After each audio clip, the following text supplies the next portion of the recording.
Hello friends, are you listening my voice?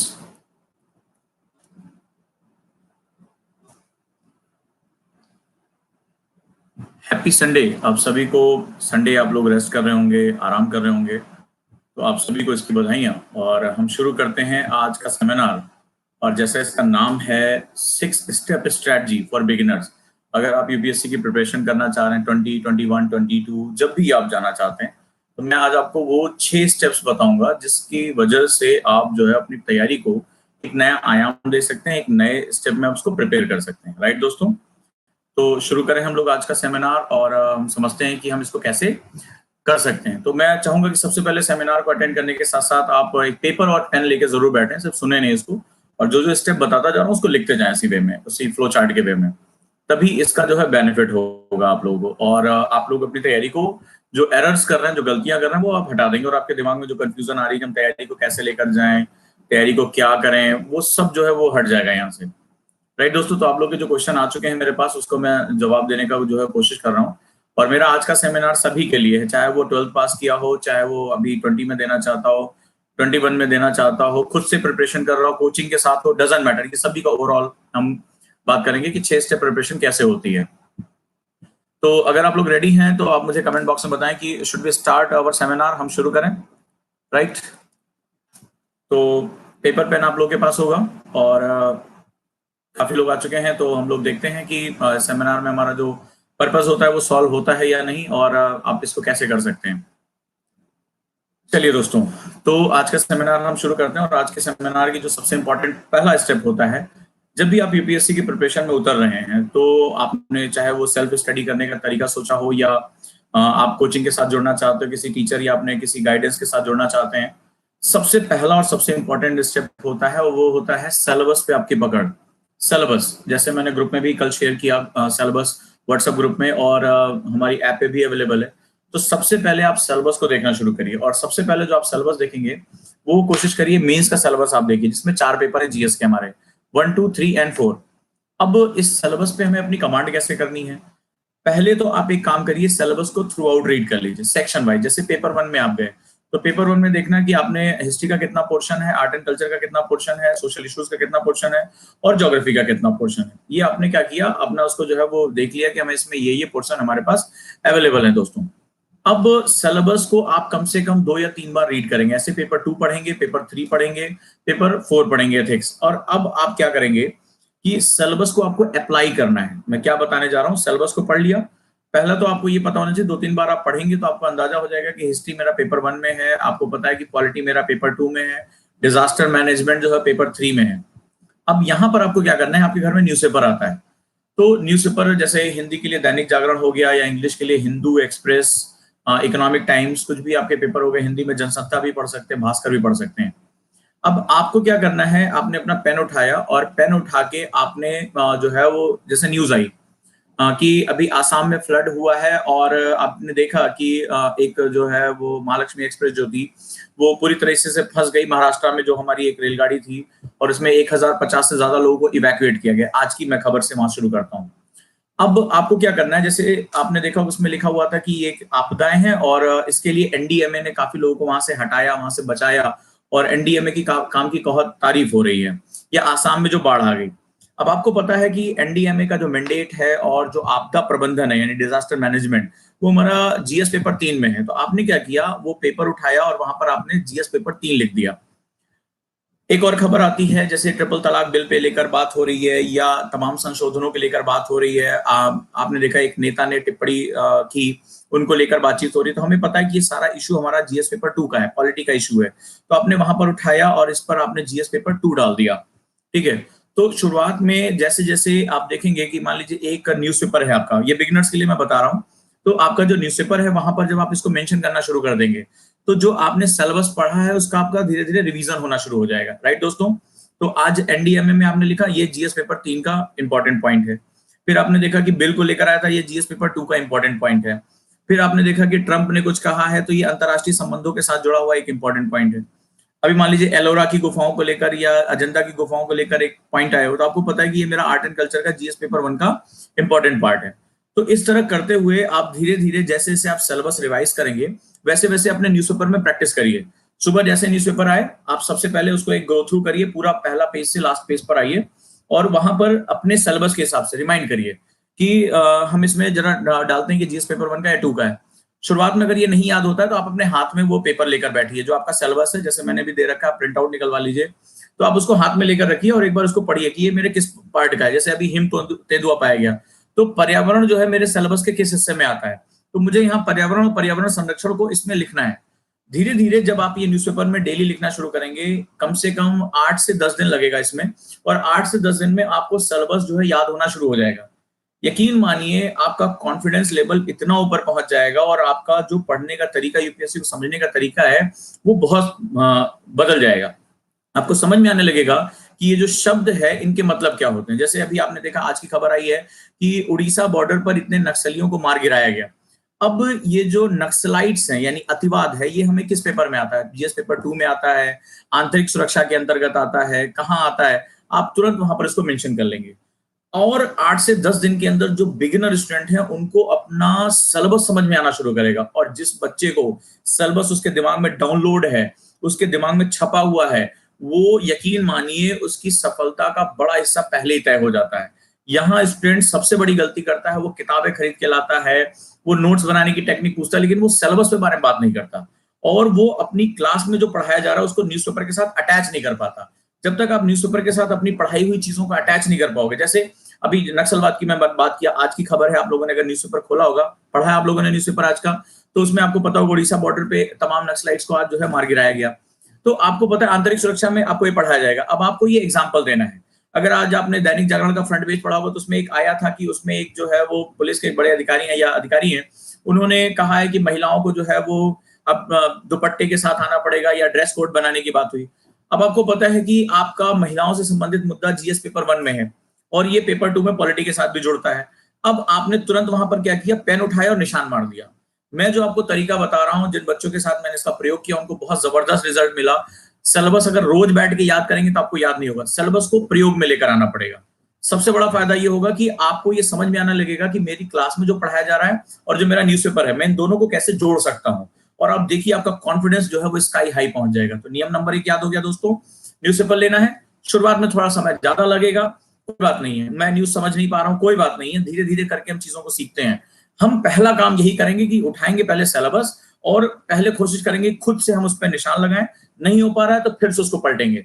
8-10 दिन बाद देखेंगे कि आपको आधे ज्यादा सिलेबस आपके दिमाग में आ गया, फिर आप कहेंगे वाह उजान सर क्या मस्त टेक्निक बताई आपने। तो यहां से आपका जो है वो काम शुरू हो जाएगा। डन, पहला काम हो गया।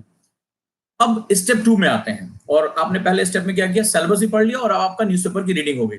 इसका जो मैं तुम्हें सबसे बड़ा फायदा बताता हूं, एक न्यूज़पेपर में 50-60 से ज्यादा खबरें आती हैं। मैं लगभग, मेरे पास हजारों बच्चों की मैसेज आ चुके हैं कि न्यूज़पेपर पढ़ने में सर घंटों लग जाते हैं, राइट। यहां पर क्या होगा, न्यूज़पेपर में आपको पता चल जाएगा मेरे सिलेबस के हिसाब से यही जो है वो 8 से 10 न्यूज हैं, और फिर देखिए आपका जो 50 न्यूज पढ़ने का बोझ था वो घट के केवल 10 न्यूज पर आ गया। आपका न सिर्फ टाइम बचेगा, साथ ही साथ आप बहुत कॉन्फिडेंट फील होंगे और उसका रिवीजन आप बार बार कर पाएंगे, राइट दोस्तों। तो ये सेगमेंट्स हैं। बाकी जो मेरा व्हाट्सअप नंबर है 8285894079, उस पर जोड़कर आप जो है व्हाट्सअप मंगा सकते हैं, या हमारी जो ऐप है ओजांग आईएएस एकेडमी, उस पर सिलेबस पड़ा हुआ है बाकायदा, उसको आप डाउनलोड कर सकते हैं। ना सिर्फ सिलेबस है, नोट्स है, मेरे ऑडियो लेक्चर्स हैं, ओजांग आईएएस एकेडमी की जो ऐप है, और उसमें यूट्यूब के वीडियोस हैं, डेली उसमें करंट अफेयर्स आ रहा है, तो काफी आपकी कॉम्प्रिहेंसिव अप्रोच वहां पे कवर हो जाती है। मैं उसमें ब्लॉग्स लिखता रहता हूं, तो वो भी आपके लिए बहुत इंपॉर्टेंट हो जाता है। स्टेप 2 की बात करते हैं। स्टेप 2 जो होता है वो होता है कॉन्सेप्ट बिल्डिंग प्रोसेस, जिसको हम लोग यूपीएससी में हम लोगों ने देखा होगा, प्री में काफी इंपॉर्टेंट क्वेश्चन आते हैं। जैसे एक क्वेश्चन आया कि मैं आपसे डिस्कस करता हूँ ज्योग्राफी का छोटा सा क्वेश्चन। इस क्षेत्र में हमेशा बारिश होती है, इस क्षेत्र में पौधों की जो पत्तियां वो चौड़ी अधिक होती हैं, इस क्षेत्र में वृक्षों की जड़ें गहराई में जाने के बजाय प्रसार अधिक करती हैं। निम्नलिखित संदर्भ में बताइए कि हम किस क्षेत्र के बारे में बात कर रहे हैं। तो ये क्या हो रहा है, जो आज का जो क्वेश्चन आ रहा है, ये यूपीएससी प्री का क्वेश्चन है, तो इसमें जो क्वेश्चन आ रहा है वो क्वेश्चन इस तरह से आ रहा है कि आपको कैरेक्टरिस्टिक बतानी है, आपको विशेषता बतानी है। पहले क्वेश्चन आता था कि निम्नलिखित में से ये 4 वन दे दिए, 4 स्थान दे दिए, मिलान कर दीजिए। आराम से जिसने भी थोड़ा बहुत भी रटा उसका काम हो जाता है। लेकिन अब वो कह रहा है कि आप इसके डिफरेंट डिफरेंट कैरेक्टर्स हो, या उसमें उठाते तो कहते थे यहाँ पर इस प्रकार की जनजाति पाई जाती है, यहाँ पर पिग्मी लोग पाए जाते हैं। अब आपने क्या हुआ, अब आपको कैरेक्टरिस्टिक के बारे में बात करनी है। तो आपने कैरेक्टरिस्टिक मिलाया और देखा कि भैया ये क्वेश्चन क्या है, इसको हम लोग बोलते हैं कॉन्सेप्ट बिल्डिंग प्रोसेस। यानी कि जब आपका सिलेबस पूरा हो जाए तो आप कॉन्सेप्ट पे आएंगे। कॉन्सेप्ट को हम लोग बोलते हैं बीटीएल, यानी बिटवीन द लाइन, राइट। तो बिटवीन द लाइन के साथ हम आ सकते हैं। अब जैसे किसी ने कहा पल्लवी मैं व्हाट्सएप यूज नहीं करती, मैंने अभी कहा कि आप जो सिलेबस है ये सारी चीजें हमारे ऐप से डाउनलोड कर सकते हो, आप ऐप पे पा जाओगे। तो यहाँ पर जैसे इंपॉर्टेंट हमारा कॉन्सेप्ट है बीटीएल, बिटवीन द लाइंस। अब इसके लिए जो सबसे बेसिक फंडामेंटल होता है वो होता है एनसीईआरटीज। एनसीईआरटी में तमाम ये बातें चलती, पुरानी पढ़े या नहीं पढ़े। तो अगर मैं आपसे ये कहूंगा कि हिस्ट्री अगर हो सके तो ही केवल पुरानी पढ़िए, बाकी सब नहीं पढ़िए। उसके पीछे एक लॉजिक है। हमारी जो अभी वर्तमान में शिक्षा नीति चल रही है वो सन 2005 की चल रही है। जो मार्केट में उपलब्ध किताबें होती हैं यूपीएससी उसी के आसपास क्वेश्चन बनाता है, उसी के हिसाब से बौद्धिकता चेक करता है। तो हमारा जो सबसे इंपॉर्टेंट सेगमेंट होता है वो नई एनसीईआरटी को पढ़िए, क्योंकि अभी प्रश्नों की प्रवृत्ति जो है वो डाटा से हटकर कॉन्सेप्ट की तरफ जा रहा है। जैसा मैंने अभी आपको बताया कि इस तरह के कैरेक्टरिस्टिक पूछ रहे हैं। इसी बार आप लोगों ने प्री में देखा कि आधुनिक भारत से बहुत कम क्वेश्चन आए। लोग पुरानी इसलिए पढ़ते थे क्योंकि पुरानी पे विपिन चंद्रा ने एनसीईआरटी पे लिखा था, तो इसीलिए एक इंपॉर्टेंट सेगमेंट चलता था। लेकिन इस बार आपने देखा कि बहुत ट्विस्ट करके आर्ट एंड कल्चर के क्वेश्चन पूछ लिए, जो कि इस बार की जो नई एनसीईआरटी थी 7वीं क्लास 8वीं क्लास, उसके लाइनों के बीच में क्वेश्चन रखा हुआ था। जैसे कि आपने देखा कि अनिल सर ने पूरा डिस्कशन किया था कि कहां कहां से क्वेश्चन आए, किस पेज से क्वेश्चन आए, उन्होंने ये भी बताया हुआ है। तो हिस्ट्री के क्वेश्चन इस तरह बने। तो कोशिश करिए नई एनसीईआरटी पर जाइए 6ठी से 12वीं तक, और उसमें सिर्फ डाटा नहीं पढ़ना है, बीटीएल यानी बिटवीन द लाइंस को पढ़ना है। बिटवीन द लाइंस ही हमारा कॉन्सेप्ट होता है। तो अगर जैसे आप तैयारी कर रहे हैं तो दो तरीका है। एक, या तो आप किसी टीचर के साथ, जैसे हमारा एक कॉन्सेप्टर बैच है तो वहां हम बिल्कुल जीरो से शुरू करते हैं आईओएस एनसीईआरटी इन सबके साथ। या अगर आपके पास टाइम कम है और आपके पास संसाधन कम है तो आप एनसीईआरटी को भी अपनी पढ़ाई का बेस बना सकते हैं। लेकिन एनसीईआरटी को रट्टाफाई नहीं करना, उसको जो है वो मगिंग नहीं करनी, रटना नहीं है, उसकी बीटीएल को समझना है। आप भले चाहे उसमें 4 ही पॉइंट लिखो, लेकिन वो बिटवीन द लाइन होना चाहिए। और बिटवीन द लाइन पकड़ने का मैं आपको तरीका बताता हूँ, स्टेप 2 का गोल्डन रूल। और वो होता है जो भी स्टूडेंट जब सिलेबस पढ़ लेगा तो वो प्रीवियस ईयर पेपर पढ़ेगा। कम से कम 10 से 12 सालों का प्रीवियस ईयर पेपर पढ़ेंगे ही पढ़ेंगे। अरिहंत पब्लिकेशन पे आता है, विशाल पब्लिकेशन पे आता है, तमाम लोग जो है वो प्रीवियस ईयर पेपर निकालते हैं। बहुत ही 100-125 रुपए की किताब है, ये आपका सबसे बढ़िया इन्वेस्टमेंट है कि सबसे पहले प्रश्न पढ़ो। उत्तर का एक्सप्लेनेशन देखने की जरूरत नहीं, ना अटेम्प्ट करने की जरूरत है। प्रश्नों को 3 रीडिंग आप कर डालो कि भाई भूगोल से किस तरह के प्रश्न पूछे गए हैं, इतिहास से किस तरह के प्रश्न पूछे गए हैं, ये सबसे जरूरी है। इसको हम लोग लाइनों के मध्य जो है हमारा कॉन्सेप्ट बनाने का सबसे अच्छा तरीका है। जब प्रश्न पढ़ोगे तभी आप बीटीएल पे जा पाओगे, बिटवीन द लाइन पे जा पाओगे, यानी कि जो लिखी गई बातें हैं उनके बीच के निहितार्थ क्या है वही आपको समझ पाएगा। और निहितार्थ ही सबसे जरूरी होता है, राइट दोस्तों। इसके बाद ये हमारा दूसरा स्टेप हो गया। तो मैंने क्या बताया, फर्स्ट स्टेप में सिलेबस को आपको जोड़ना है न्यूज़पेपर में। इसके बाद second step previous year paper, और बिटवीन द लाइन एनसीईआरटी आपके लिए जरूरी है। और जैसे अगर आप संसाधन है आपके पास तो आप कॉन्सेप्टर के साथ हमारे जुड़ सकते हैं, या अभी मैं आपसे कुछ एक घोषणा करने जा रहा हूं कि आप उसमें कैसे चीजों को समझ सकते हैं। इसी जो बच्चों का एक भय है उसको दूर करने के लिए मात्र 1000 रुपए में, 1000 रुपए मतलब हुआ आपके 2 महीने के चाय का आपका खर्चा। मैं पूरी 6ठी से लेकर 12वीं तक की एनसीईआरटी ऑनलाइन और ऑफलाइन दोनों कर रहा हूं। और मैं ये खुद मैं मतलब कोई ये भी नहीं कि एनसीईआरटी में किसी दूसरे टीचर को दे दिया। जो मेरे ज्योग्राफी पढ़ाने का तरीका है वो आपकी जिंदगी से जोड़ के पढ़ाने का तरीका है। ज्योग्राफी इसलिए क्योंकि ज्योग्राफी बड़ा ही एक अजीबोगरीब सब्जेक्ट हो जाता है। इसका कुछ हिस्सा पर्यावरण, कुछ हिस्सा साइंस, कुछ हिस्सा इकोनॉमिक्स, कुछ हिस्सा जो है वो कल्चर से जाकर जुड़ता है। तो स्टूडेंट बड़ा कंफ्यूज हो जाता है ज्योग्राफी को पकड़ने में। कई बच्चों ने कहा सर ज्योग्राफी बिल्कुल नहीं समझ में आती है। तो मैंने कहा चलो ठीक है, एक प्रयास करके देखता हूँ। 15-20 दिन के अंदर मैं 6ठी से 12वीं तक की एनसीईआरटी कहां से प्री में क्वेश्चन आया, कितना इंपॉर्टेंट है, वो मैं लगभग पूरा कराऊंगा। और उसके बाद जो आपका कॉन्फिडेंस होगा वो बहुत हाई लेवल पे पहुंच जाएगा। उसके बाद आप समझ पाएंगे कि बीटीएल यानी बिटवीन द लाइन कहते किसको है। तो कल यानी कि मंडे से मैं जो है वो क्लास शुरू कर रहा हूँ दिन में 2 बजे। ये कक्षा कार्यक्रम में भी उपलब्ध है, ऑनलाइन भी उपलब्ध है। जो बच्चे इसके साथ जुड़ना चाहें वो जुड़ सकते हैं। और जो एक भय है कि एनसीईआरटी को पढ़ना कैसे है, पहली रीडिंग में नोट्स बनाने हैं या फ्लो चार्ट, और मैं पूरा फ्लो चार्ट के माध्यम से पढ़ाऊंगा। पूरा मतलब less word more information, LWMI बोलते हैं हम लोग इसको। कम शब्दों में मेरी पूरी बात पूरी हो जाए और मैं उसको समझ सकूं कि इसमें क्या है। चलिए स्टेप 3 पे आते हैं। स्टेप 3 स्टैंडर्ड बुक्स का होता है। स्टैंडर्ड बुक्स का मतलब हुआ जैसे कि मैं अगर इतिहास पढ़ रहा हूं तो किताब का नाम लिख लीजिए, विपिन चंद्रा पढ़ सकते हैं, या वर्तमान परिदृश्य में शेखर बंदोपाध्याय प्लासी से विभाजन तक, फ्रॉम प्लासी टू पार्टीशन। ये किताब आपके लिए बहुत अच्छी है क्योंकि इस किताब का ओरिएंटेशन थोड़ा सा अलग है विपिन चंद्रा से। तो यहाँ आपको काफी बेनिफिट होगा। मॉडर्न टाइम में इस पे काफी इसमें यहाँ पे क्वेश्चन अच्छे बन रहे हैं।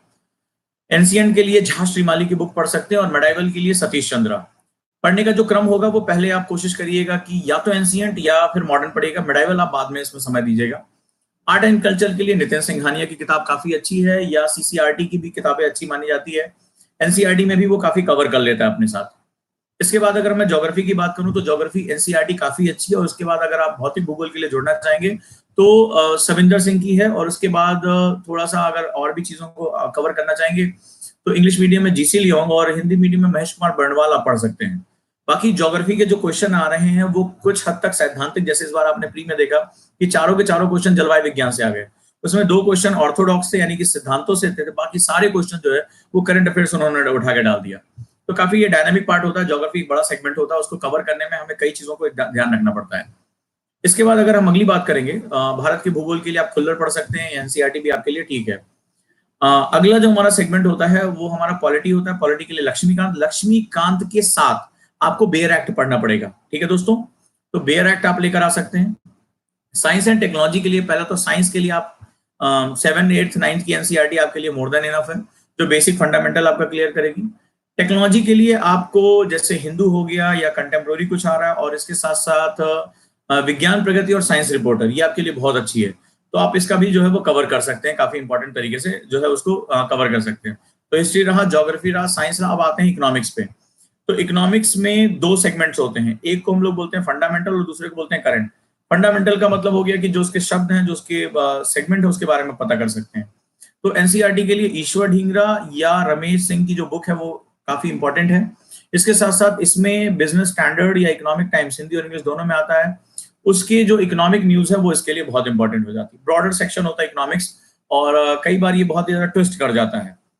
तो ये हमारा बेसिक फंडामेंटल रहा जो आप कर सकते हैं। साथ साथ अगर इंटरनल सिक्योरिटी पढ़ना चाहते हैं तो अशोक सर की बुक आती है टीएमएच पे, आईपीएस ऑफिसर रह चुके हैं, उनकी किताब बहुत अच्छी है। इंटरनेशनल रिलेशनशिप के लिए जो बेसिक पढ़ना चाहते हैं, अगर शुरुआत करना चाहते हैं, तो वीपी दत्त की बुक आती है एनबीटी पे, नेशनल बुक ट्रस्ट पे, उसको आप कर सकते हैं।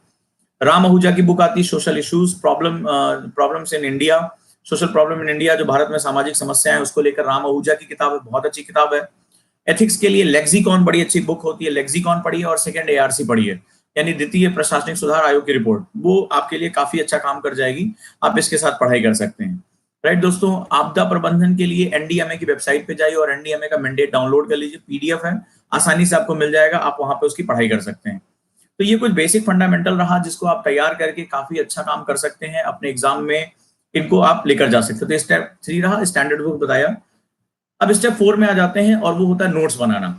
ठीक है, तो कभी भी नोट्स आप फर्स्ट रीडिंग में मत बनाइएगा, क्योंकि आप इस चक्कर में आप पूरी की पूरी किताब को अपना जो छाप लेंगे एक कॉपी में, और आपको लगेगा मैंने बड़ी मेहनत की है, मैं बड़ी देर तक बैठा और मेरे अच्छे आउटपुट आने चाहिए। कुछ नहीं मिलना आपको। किसी भी किताब को 3 रीडिंग की जाती है। पहली रीडिंग में आप पूरी किताब को थ्रू आउट नॉवेल की तरह पढ़ जाएंगे। याद रखें, मैं बहुत वैज्ञानिक तरीका बता रहा हूं आपको। पूरी किताब को थ्रू आउट नॉवेल की तरह पढ़ जाइए, इससे आपको एक सबसे बड़ा फायदा होगा। जैसे मैं विपिन चंद्रा, जिन स्टूडेंट ने पढ़ी होगी उनके लिए भी मैं आपको एग्जांपल देता हूं कि जैसे विपिन चंद्रा में आते हो तो एक बार वो गांधी की बात कर रहे होते हैं, लेकिन जब गांधी हैं इस देश में तो उसी समय विश्व में भी कुछ चल रहा होता है, उसी समय कुछ जनजातीय आंदोलन भी चल रहे होते हैं, भारत में और भी होता है, लेकिन उनका फोकस ऐसा नहीं होता। वो केवल और केवल जो है उस समय गांधी के बारे में बात कर रहे होते हैं, गांधी के अचीवमेंट्स के बारे में बात कर रहे होते हैं। लेकिन होता क्या है, यूपीएससी एक इंटरडिसिप्लिनरी अप्रोच पूछ रहा था कि गांधी के समय काल में, उस समय ब्रिटेन में क्या हो रहा था, गांधी के समय काल में देश में क्या हो रहा था, जनजातीय हिस्सों में क्या हो रहा था, धार्मिक आंदोलन कैसे चल रहे थे। तो जब आप किताब को नॉवेल की तरह पढ़ जाते हैं पूरी तरीके से उसको, तो वहां पे क्या होता है, एक आउटपुट आपको बड़ा अच्छा मिलता है। आपको एक चित्र समझ में आता है कि पूरी किताब को लेखक ने किस रूप में लिखा है। अब जब सेकंड रीडिंग करेंगे तब आप नोट्स बनाइए, तब आप चैप्टर बाय चैप्टर जाइए, और आपको पता चल गया होगा कि क्या चीज में इंपॉर्टेंट है, कहाँ इसको आगे लिंक करना है। आपको पता होगा कि गांधी के समय काल में ही कुछ एक इंपॉर्टेंट घटना हुई थी, उसको वहां से उठाना और यहाँ लेकर आना है। नोट्स का मतलब होता है सार संदर्भित करना, उसको एक जगह जोड़ना। ये नहीं होता है कि जैसे जैसे लेखक लिखता चला गया उसी तरह मैं जो है वो लिखता चला जाऊंगा। तो आप कभी भी अंतर विषयक ज्ञान नहीं डेवलप कर पाएंगे, इंटरडिसिप्लिनरी अप्रोच नहीं कर पाएंगे, और स्टूडेंट से सबसे बड़ी गलती यही होती है। तो सेकंड जब आप रीडिंग में नोट्स बनाने जाएंगे तो आपको पता होगा कि आपको बाहर से भी चीजें लेकर आनी है। और अच्छा, फर्स्ट रीडिंग में क्या होगा, कुछ शब्द होंगे ऐसे, कुछ चीज होंगे जिसके बारे में आपको नहीं पता है, तो अब नोट्स बनाते समय आपको इनपुट दे सकते हैं। अब आ जाती है थर्ड रीडिंग। थर्ड रीडिंग को हम लोग रैप अप रीडिंग बोलते हैं, तेजी से गांठ बांधने को हम लोग बोलते हैं। इसका मतलब आप क्या करेंगे, जैसे अब आपके नोट्स हैं या बुक है, आपने उस पर स्टार मार कर रखा है, सामने इसको ऐसे किताब खोलिए, फिर आंख बंद कर लीजिए, और पूरी के पूरे जो नोट्स आपने बनाए हैं या बुक में अगर आपने अंडरलाइन किया है, हाईलाइट किया है, तो उसको दिमाग में विजुअलाइज करने की कोशिश करिए कि मैं अपनी पूरी किताब को रैप अप कर पा रहा हूं कि नहीं कर पा रहा हूं। इसको थर्ड रीडिंग कहते हैं। तो ऐसा करके आप जो है वो अपनी तैयारी को काफी अच्छा कर सकते हैं। किसी भी किताब की 3 रीडिंग याद रखिएगा, इसीलिए बहुत ज्यादा किताबें मत खरीद के लेकर आइएगा। नोट्स बहुत ज्यादा कलेक्ट मत करिएगा, क्योंकि आपको हर चीज को 3-3 बार आपको पढ़ना है, करना है। ये हमारा स्टेप नंबर 4, बुक कैसे पढ़ना, नोट्स कैसे बनाना है। स्टेप नंबर 5 हमारे लिए बहुत इंपॉर्टेंट है, और वो है रिवीजन। अगर आज आप 6 घंटे पढ़ने का टाइम टेबल बनाया है आपने, तो रिवीजन में आप कम से कम उसमें आप 2 घंटे रिवीजन के लिए देंगे। और आपको पता होगा कि आप में से कई लोग ऐसा नहीं करते, और इसका खामियाजा वो निगेटिव मार्किंग प्री में करके निकालते हैं। बहुत से बच्चों ने ये कहा कि हमसे सर छोटी छोटी गलतियां हुई। तो आपको, अगर आप 6 घंटे का टाइम टेबल बना रहे हैं पढ़ने का, तो या तो 2 घंटे का एक्स्ट्रा आप रिवीजन का टाइम निकालिए, या 4 घंटे, हम लोग इसको फॉरवर्ड स्टडीज कहते हैं, और 2 घंटे यानी इसको रिवर्स स्टडी कहते हैं। अगर आपके टाइम टेबल में रिवीजन करने की जगह नहीं है, तो यकीन मानिए आगे चलकर आप इतनी बड़ी परेशानी में पढ़ने जा रहे हैं। पूरे साल भर की मेहनत, आप केवल कुछ क्वेश्चन को गलत करके आएंगे और सब कुछ चौपट हो जाएगा। और ये मैं हर वर्ष देखता हूं। यानी अगर आप 4 घंटा आगे, तो 2 घंटा पीछे आपको जाना ही पड़ेगा। या अगर आप 6 घंटा आगे पढ़ाई कर रहे हैं, तो 2 घंटा आपको रिवीजन के लिए देना पड़ेगा। अपने टाइम टेबल में आज से आप रिवीजन के लिए एक डेडिकेटेड टाइम सेट कर लीजिए। ये स्टेप नंबर 5 है। स्टेप नंबर 6, जो कि यूपीएससी की तैयारी में सबसे कठिन स्टेप होता है, सबसे कठिन। और ये मैं बहुत ही प्रैक्टिकल बच्चों से बात करके मैं आपको बता रहा हूं। और छठा होता है, उसको हम लोग बोलते हैं आंसर राइटिंग। बड़े बड़े दिग्गज आए, बहुत ही सीनियर स्टूडेंट आते हैं, बोलते हैं कि सर यहाँ है नॉलेज पूरी, पर जब पेन दे देता हूं, मैंने कहा इस पे कुछ पॉइंट्स लिखो। सर शुरू कहां से करें समझ में नहीं आ रहा है, भरे हुए ज्ञान से उबल रहा है ज्ञान, लेकिन वो कॉपी में नहीं आ पा रहा है।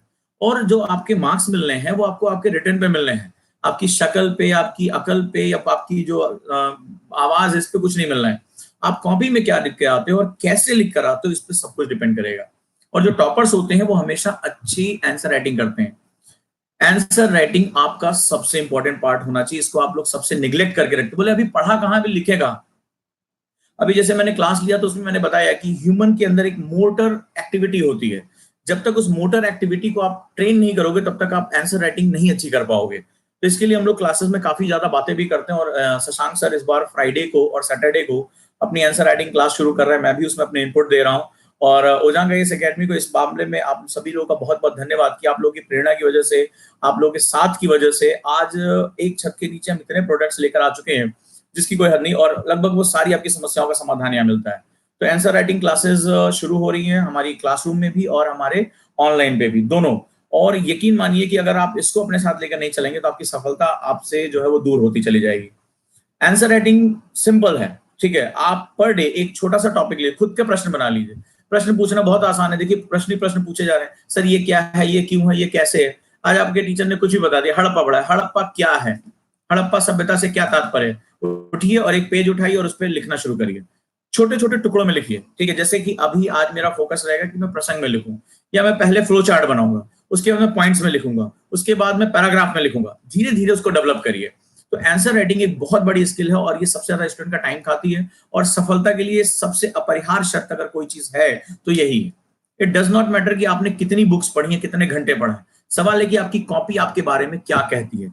अगर आपकी कॉपी आपके बारे में बहुत अच्छी कहती है और एग्जामिनर वहां नंबर देता है, आप जो है वो दुनिया को अपनी सफलता दिखा सकते हैं। तो ये 6 स्टेप रहे जिसके बिना आपका काम नहीं चलना है। मैं फिर से एक बार रिवाइज करता हूं। इन 6 स्टेप्स में आप एक भी स्टेप अगर छोड़ते हैं तो सफलता से आप बहुत दूर हैं। और अगर आप इन 6 स्टेप्स को डेडिकेटली, बाय हार्ट, मोहब्बत के साथ अगर फॉलो करते हैं तो कोई आपको सफल होने से रोक नहीं सकता। ये बहुत ही गोल्डन अपॉर्चुनिटीज है, ये बहुत ही गोल्डन रूल्स हैं जिसको हम लोग फॉलो करते हैं। नंबर 1, सिलेबस की पकड़। सिलेबस को रटना नहीं है। बच्चा पूछता है क्या करें, सिलेबस को अप्लाई करना है। आज का समय यूपीएससी अप्लाई करना है। क्या बताया, न्यूज़पेपर सुबह सुबह आए, पहले सिलेबस लो, 1-2 दिन पढ़ो उसको, पेन उठाओ, खटाखट हेडिंग के ऊपर, ये जीएस पेपर 1, ये 2, ये 3, ये 4, ये यहां से आया, ये आईआर का है। इसको 8-10 दिन प्रैक्टिस में लेकर आओ। देखो सिलेबस के मास्टर ना हो जाओ तो कहना। पहला, इससे दूसरा फायदा होगा, तुम्हारा न्यूज़पेपर पढ़ने का टाइम बहुत कम हो जाएगा। तो पढ़ा है कि भैया ये जो न्यूज है वो मेरे सिलेबस की है ही नहीं है, भैया फालतू, इसको उठाओ फेंको, ठीक है, ये मेरे सिलेबस का है, यही मुझे पढ़ना है। तो जब आपके पास सीमित, जब चीजें कम हो जाएंगी तो आपको आपका समय बचेगा। दूसरा, मैंने बताया आप प्रीवियस ईयर पेपर पढ़ेंगे, आप जो है वो क्वेश्चन पेपर पढ़ेंगे और उसको बार बार मनन करेंगे। फिर एनसीईआरटी, अगर आप बिगिनर हैं, कोई आपके पास आसपास गाइड करने वाला नहीं है, कोई कोचिंग आप नहीं ज्वाइन कर पाते, NCERT is the best. NCERT में बहुत से लोग बच्चे पढ़ते हैं, बच्चों को ये दिक्कत होता है कि उसको जो समझना है वो बीटीएल समझना है, बिटवीन द लाइन। अगर आप बीटीएल पे नहीं है तो आप यूपीएससी नहीं पकड़ पाएंगे। यूपीएससी पजल टाइप के क्वेश्चन पूछ रहा है, मतलब अलग अलग कैरेक्टर उठा रहा है और बोल रहा है कि इसका आंसर बताओ, हम किस क्षेत्र के बारे में बात करें, क्या बात कर रहे हैं इसमें, ये कहाँ की संस्कृति है। जैसे आपने क्वेश्चन देखा होगा कि ये एक इस प्रकार का नृत्य है जिसमें डांसर पीतल की थाली का इस्तेमाल करते हैं। इसमें पीतल की थाली के किनारे किनारे जो है वो पैरों को रख के उसमें नाचने का प्रयास करते हैं। इसमें सर में मटकी रखी जाए, बताइए हम किस नृत्य के बारे में बात कर रहे हैं। ये इसको पजल टाइप का क्वेश्चन कहते हैं। इसमें स्टूडेंट के एक बहुत ब्रॉडर डायमेंशन को चेक किया जाता है। तो ये एक इंपॉर्टेंट सेगमेंट है। तीसरा मैंने बताया स्टैंडर्ड बुक्स, आपको नाम बताया, उसको फॉलो करिए। इसी में मैंने आपको स्टेप बताया कि बुक्स हमेशा 3 रीडिंग के साथ इस्तेमाल होगी। पहली रीडिंग में कभी नोट्स मत बनाइएगा, अपना टाइम वेस्ट करेंगे, अपनी एनर्जी वेस्ट करेंगे, और कॉपी तो खैर वेस्ट करेंगे। चौथा मैंने आपको बताया कि नोट्स बनाने के तरीके क्या होते हैं। नोट्स मैंने आपको बताया कि इसमें आप जितना भी आप फ्लो चार्ट के साथ बना सके, शॉर्टर फॉर्म में बना सके तो बहुत अच्छा लगेगा। पांचवा, आपके टाइम टेबल में रिवीजन का टाइम हर हालत में होना चाहिए। नो रिवीजन नो सक्सेस, खत्म। ठीक है, तो रिवीजन आप लेकर आइए, क्योंकि इसके पीछे साइकोलॉजिकल रीजन मैं कई बार क्लासेस बता चुका हूं कि हम 24 घंटे के अंदर अपनी पढ़ी हुई चीज का 80% भूल जाते हैं। तो आपको अपने दिमाग में न्यूरोकेमिकल पाथवे बनाने पड़ते हैं, तभी आप किसी चीज को लेकर आ पाते हैं। और छठा मैंने बताया आंसर राइटिंग। पर डे आधा ही पेज लिखूंगा, लेकिन मेरी कलम चलेगी, खुद से चलेगी, प्रश्न खुद से बनाऊंगा और उसे अटेम्प्ट करूंगा। 3 स्टेप बताए आंसर राइटिंग के। पहला स्टेप आपको मैंने बताया क्या, कि फ्लो चार्ट में लिखिए। आंसर नहीं लिख पा रहे, फ्लो चार्ट बनाइए, किसमें इतने पॉइंट्स हो सकते हैं। फिर जब फ्लो चार्ट में आपकी पारंगतता आ जाए तो देखिए मैंने क्या बताया, पॉइंट्स में लिखना शुरू करिए, इसके इतने बिंदु हो सकते हैं। जब इसमें भी आपकी पारंगतता आ जाए तो उसके बाद आंसर को 3 हिस्सों में तोड़िए। पहला, आज इस पूरे हफ्ते में केवल प्रसंग लिखूंगा, प्रसंग में मास्टरी क्रिएट कर दूंगा कि ऐसा 4 लाइन में लिख दूं मैं अपना इंट्रोडक्शन, कि एग्जामिनर का ध्यान उस पर चिपक के रह जाए। फिर जब प्रसंग में आपकी मास्टरी हो जाए तो आप जो है उसकी बॉडी पर आइए, उसके व्याख्या पर आइए, तो मैं इसके एक्सप्लेनेशन बाद फिर उसके उपसंहार यानी कंक्लूजन पे जाइए। तो जब धीरे धीरे आपकी मास्टरी होती जाए, देखिए आप कितना कॉन्फिडेंस आप गेन करेंगे। ये 6 गोल्डन रूल हैं आपके सक्सेस की। अगर आप इसको फॉलो करते हैं तो दुनिया की कोई ताकत आपको सक्सेस होने से नहीं रोक सकती। हाँ, एक बार जरूर ध्यान रखिएगा, ट्रू इवोल्यूशन करिएगा कि मुझे किसी की मदद लेनी है या खुद से तैयारी करनी है, ये बहुत जरूरी है। कई बार हम वीडियो देख के अपने आप को कर लेते हैं। तो जो लोग जो खुद से सेलेक्ट होते हैं, हमेशा उनके पास कोई ना कोई गाइडेंस रहता है, उनके पास कोई ना कोई घर में या कोई भी ऐसे सेगमेंट्स होते हैं जो उनको हेल्प करने वाले होते हैं। क्योंकि एक लंबा रास्ता है, हमें पता ही नहीं चलता कि हम ऑफ ट्रैक कब हो गए, हम अपने रास्ते से दूर कब चले गए।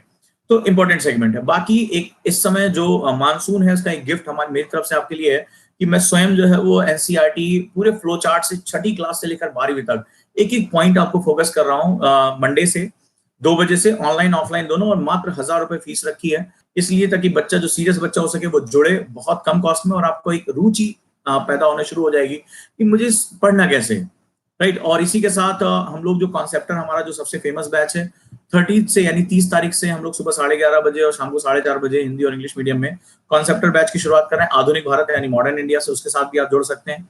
फ्राइडे और Saturday Shashank sir answer writing की क्लासेस शुरू कर रहे हैं, जो अपनी ल्यूसिड टीचिंग के लिए जाने जाते हैं, और सिलेबस वाइज ही आंसर राइटिंग होगी। और ये सारे मेथड्स करोल बाग में इस्तेमाल किए जाते हैं, बहुत ही कम फीस में उसको मुखर्जी नगर में लेकर आए। बच्चों को बहुत पसंद आ रहा है, तो उसके लिए भी आप जुड़ सकते हैं ऑनलाइन और ऑफलाइन। तो दोस्तों जुड़े रहिए, अच्छे से तैयारी करिए और खूब मेहनत करिए। 6 रूल्स हैं, इनको पेपर पे आज बनाइए और जहां पढ़ते हैं वहां टांग दीजिए कि मुझे ये स्टेप फॉलो करने हैं। जो बिगिनर है उनके लिए ये गोल्डन रूल है, और आप ऐसा करके अपनी सारी जो गलतियां हैं उनको किनारे कर सकते हैं, और डेफिनेटली जो एग्जाम होगा वो आप सभी का स्वागत करता है आपकी सक्सेस के लिए। अपने प्रश्नों को मेरे व्हाट्सएप पे भेजते रहिए, 8285894079 मैं टाइप कर देता हूं।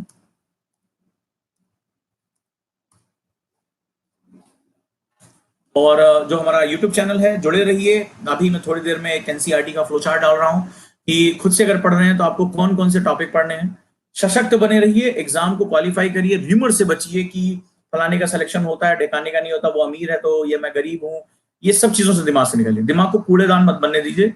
अपने हमेशा अच्छी चीजों को रखिए। पर डे कोशिश करिए कि मुझे आज कुछ नया जोड़ना है, आज कुछ नया करना है, आज कुछ आगे बढ़ना है। ये थोड़ा थोड़ा थोड़ा थोड़ा जोड़ते जोड़ते एक दिन आपका सपनों का महल यहाँ पर तैयार हो जाएगा। तो दोस्तों मिलते हैं अगले सेशन में, और अपने प्रश्न भेजते रहेंगे, तो इस तरह मैं और सेशन से आप लोगों के जो है वो जो मदद है वो मैं करता रहूंगा। आप भी जुड़े रहिए, अपने रचनात्मक और पॉजिटिव सुझाव हमें देते रहिए। हम आपके लिए क्या अच्छा कर सकते हैं, हम कहाँ तक आगे जा सकते हैं, और आप लोगों का सशक्तिकरण और आप लोगों का जो सक्सेस है वही मेरा अंतिम लक्ष्य है, वही अंतिम ध्येय है। तो जुड़े रहिए दोस्तों, और एक दूसरे को हम सशक्त करते हुए आगे बढ़ते हैं।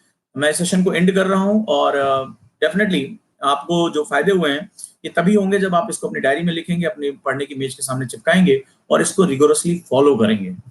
चलिए दोस्तों, थैंक यू जुड़े रहने के लिए। मिलते हैं अगले सेशन में। धन्यवाद।